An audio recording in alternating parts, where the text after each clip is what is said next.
মাত্রা একটাই, তার কলিজা সমস্ত জান্নাতীদেরকে আল্লাহ পাক খাওয়াবে। তাহলে জান্নাতের প্রথম খাদ্য কি? তাই মাছের মুন্ডু না, মাছের কলিজা।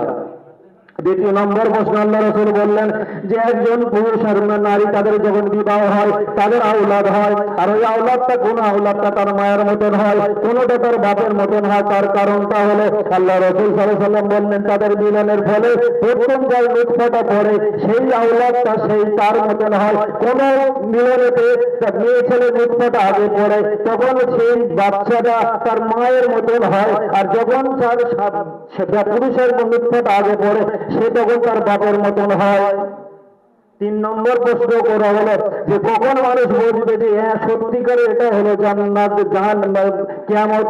আল্লাহ রাসূল সাল্লাল্লাহু আলাইহি ওয়াসাল্লাম বললেন শোনো, এমন একটা দিন আসবে, একটা আগুনের বড় গোলাকার আকৃতি একটা আগুন পৃথিবীর সমস্ত মানুষদেরকে পিছনে ছুটবে।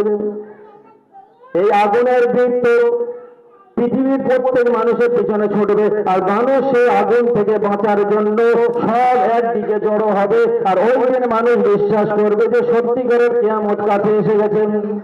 এই বলার পরে আব্দুল্লাহ ইবনে সালাম সাথে সাথে চিৎকার আওয়াজ দিয়ে বলল, হে মুহাম্মদ ইবনে আব্দুল্লাহ, তুমি হলে মুহাম্মদুর রাসূলুল্লাহ, আর আমি মেনে নিলাম লা ইলাহা ইল্লাল্লাহু মুহাম্মাদুর রাসূলুল্লাহ। বলো সুবহানাল্লাহ।